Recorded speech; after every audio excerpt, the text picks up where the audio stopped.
merci beaucoup Saint-Valentin nag la ñu wax mais Saint-Valentin bi du bokk yi weesu ndax bi mbëggeel ci gox lañ koy tuddee mbëggeel ci gox nag gox bi ñu bëgg mooy gox boo xam ni booy seet ci Sénégal mooy première commune Sénégal daanaka ci histoire ndax gox bu judd 14 septembre 1914 la muy commune centenaire te boo xoolee fukki penc ak ñaar juróom-benn yi dañ fay nekk siège yu penc yi nekkaat biir Médina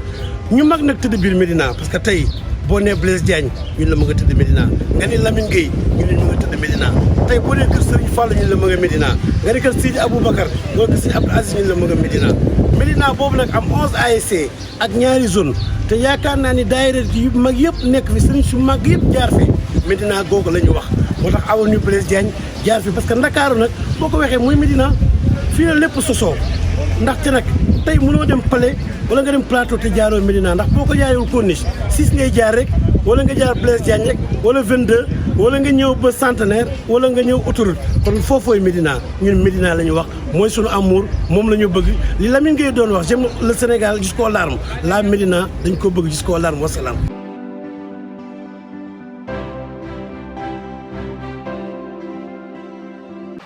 jërëjëf ma am mbégte tey di recevoir l'union des associations de la Médina mu nekk association bu am solo li ma gëm mooy association boo xam day judd rek commencé dox tàmbalee dox te du raam ndax ñi ko séq ñoo tax mu nekk ay nit ñu baax nit ñu am solo si biir Médina bëgg Médina tey nag mu nekk Saint-Valentin Saint-Valentin nag gaa ñi ngeen may ma balaa may tàmbali ma envoyé des fleurs à mon cœur à ma Thiessoise Lisa Ndoye mi nga xam ni mooy sama lépp fu ne sama lépp fépp ma siy tag nag si toftal vraiment Médina du ma ne Médina wax naa ñëpp Médina nag mooy suñu quartier de cœur aussi ñun fi la ñu juddoo fi la ñu màggee fi la ñu yoroo ñu jox ñu lépp damay tàmm di wax ni donte benn kaasu ataaya la waa Médina mës nañ ma ko may ku ne seen kër ma guux si donc lépp loo xam ni am naa ko tey war naa leen delloo njukkal di ko seen dox ñoom loolu moo waral sama combat au niveau de la Médina ma siy profité aussi di ñaaxaat gune yi rek nañu moytu mbas mi ndax kat mbir mi tar na lool mais saafara bi xam nañ saafara bi mooy moytu utiliser en tout cas respecter les mesures barrières yi nga xam ni les autorités sanitaires édicté nañ ko def naa loolu bu ñu ko defee lu bëri dinañ ko saafara en tout cas kontaan nañ trop di leen wax une seule chose Médina suñu xol. salaamaaleykum waa Médina man la Abdoulaye Martin Samb di deuxième adjoint au maire de la Médina man maa doon ñëw pour souhaiter une bonne fête de Saint-Valentin à tous les Médinoises et à tous les Médinois di leen wax ne leen c'est une occasion pour moi de raffermir les liens et notre amour envers notre chère commune, la Médina. Donc, moi, je souhaite tous les responsables, les dignitaires, les femmes et les jeunes de passer une excellente fête de Saint-Valentin. Je profite de l'occasion également pour souhaiter une bonne fête de Saint-Valentin à ma très chère femme, Code Dienne, Madame Samb. Donc, je te dis I love you, merci beaucoup pour tout ton soutien. Donc, may gërëm les jeunes de la Médina, l'union des associations de la Médina pour l'excellent travail qu'ils sont en train de faire. Donc je crois que l'union des associations de la Médina, c'est des jeunes yoo xam ne actuellement qui se sont regroupés pour ils ont commencé à faire un excellent travail. On leur souhaite bon vent et que yal na leen yàlla jàppale. Donc jërëjëf waa Médina, merci beaucoup. Médina nag mooy sunu Médina ñun ñëpp ñoo ko bokk ñun ñëpp nag ñu war a taxaw seet li nga xam ne moo koy jëmale kanam ñu taxaw ci yokk ko lépp li nga xam ne que nag dafay wàññi taaram ñun ñëpp ñu bokk lëkkaloo teggi ko fi nekk doomu Médina nag dafa neex ñun dañuy sant yàlla pour ne pas dire nous sommes fiers d'être un enfant de la Médina ñun dañoo bëgg ci nekk doomu Médina nag ci niñ ko xamee xarañ am fit ràññee bu baax lan mooy lu baax ak lu bon doomu Médina mooy kuy respecté mag doomu Médina mooy mag rakk topp mag doomu Médina mooy ci lépp lu mu dugg mu wane ci xarañte wane ci pas-pas wane ci fit lii nga xam ne que l'union des associations de la Médina UAM dañu ci woo ñun ñëpp dañu lëkkaloo ànd ci taxaw ci li nga xam ne mooy jëmale Médina kanam te moo koy taaral waxtu wi nga xam ne nag dafa nekk waxtu mbas pandémie bi mi ngi fi di def naka sa dul noonu dama bëgg doomu Médina yëpp jóg ne ñun de dañuy fexe taxaw jàmbaarloo mbas mi ñu jóge fi bu ñu xeeb dara fi ñu amee masque ñu joxe ko su ñu amee gel ñu joxe ko waaye dañu commencé ci suñu comportement mooy geste barrière yi ñun ñëpp ñu respecté ko di sol suñu masque di raxas suñuy loxo fu ñu toll te it di moytu di dajaloo ñuy dandu ci saa yi ñu nekkee ñu moytu rassemblement ci ni ko docteur yi waxee nañu laayante biir nañu ànd ñun ñëpp lëkkaloo daan mbas mi fii ci Médina Médina si xol. gars yi salaamaaleykum tey nag moom madame dama koy bàyyi kër gi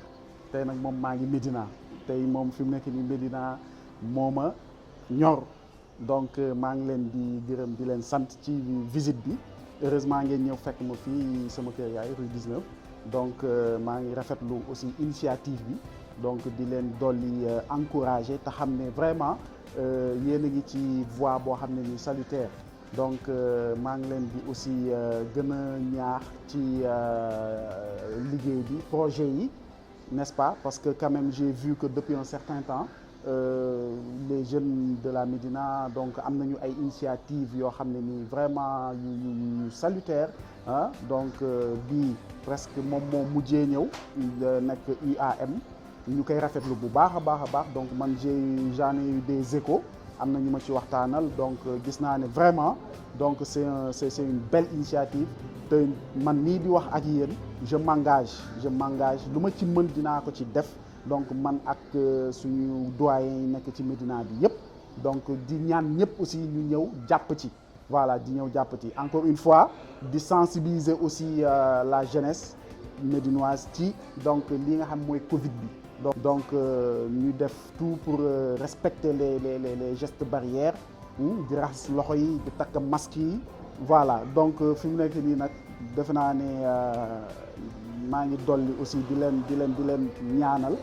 que ci seen projet bi yàlla def ci sutura donc ba loo leen ci envisager rek yàlla def ko voilà encore une fois bonne fête de Saint-Valentin man daal tey maa ngi Médina fii lay fanaan. waaw tout d'abord dañuy nuyu internautes yi di nuyu waa Médina di tàmbalee aussi di féliciter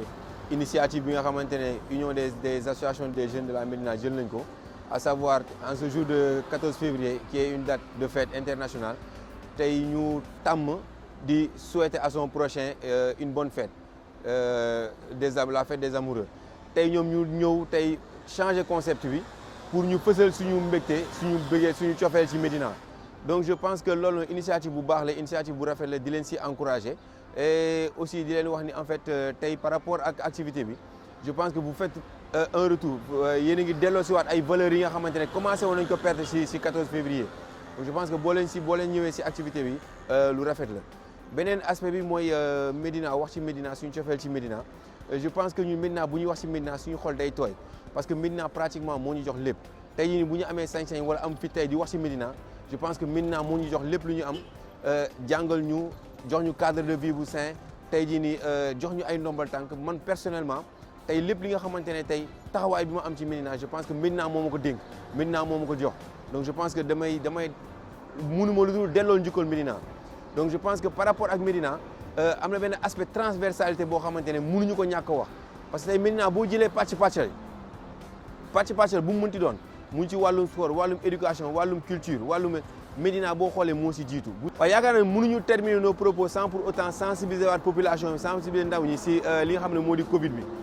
di ñaaxaat population bi ak askan bi rek pour ñu gën a góorgóorlu respecter les gestes barrières. combat bi ni ñu ko mënee woon ba di nga xamante ne ndaw yi ñoo nekkoon au premier plan di ñaanaat population ndaw ñi ñu nekkaat au premier plan si xeex bi nii pour ni ñu réussir woon combat bi lors de la première vague ñu réussir at ko incha allah pour ñu mën a xeex Covid bi mën fi jógee bañ dem bay amaat ay 0 cas ainsi de suite pour mën a éradiquer carrément Covid 19 bi di ñaanaat askan bi rek en l'occurrence la jeunesse ñu respecter les gestes barrières gën a respecter les gestes barrières pour mën a xeex mbas mi. Médina ci xol.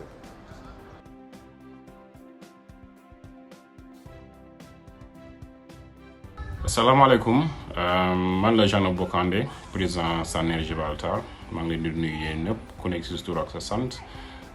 Saner Gibraltar bokk si biir Médina waaw man mi personnellement ma juddoo si biir Médina màggee Médina def sama lépp Médina. Di exprimer benn fierté boo xam ne franchement am nañ ko par rapport ak Médina parce que ñëpp xam nañ li Médina di représenté si Ndakaaru Njaay lu muy représenté si Sénégal donc ñun fépp fu ñu mën di toll si àdduna bi drapeau Médina la ñu yore moom la ñuy brandir très haut assez fièrement xam ni dafa am lu am solo lu diis loo xam ne moom la ñuy représenté ba pare mu sori suñu biir xol. waaw moo tax du ñu tàyyi benn yoon du ñu hésité benn yoon di fàttali nit ñi ñun fii lañ bokk fii lañ jógee fii la ñu defaroo ba nekk fi ñu nekk tey waaw donc di lancer benn appel encore une fois rek population Médina yi surtout jeunesse bi ñu gën a jàpp suñu gox gën a liggéey gën a xool nuñ koy gën a yëkkatiwee gën a defaraat waaw. C'est très très important je pense que ñun suñu mission fu ñu toll nii loolu la ñun ñoo si mën dara ñun ñoo si toll donc ñu xool rek nuñ koy gën a rafetalee. salaamualeykum waa Médina doomu Médina bi ñëwati na di leen nuyu ñu gën ko xam ci turu Maguette Ndiaye juddoo Médina yaroo Médina dëkk rue 13 angle 18. di vivre aux États-Unis d'Amérique ci lu yàgg nag waaye nag ma lay nuyu di la fàttali rek ne la cër rek laa la jox ak di la souhaiter Saint-Valentin boo xam ni ci pandémie la ñu fekk souhaiter wu ma la ko ngir lenn lu dul rek Médina bi nga xam ne dañ koo bokk ndax ñun Médina la ñuy safoo moo war a doon suñu priorité number 1 yàlla nañu yàlla defal jàmm defal leen ko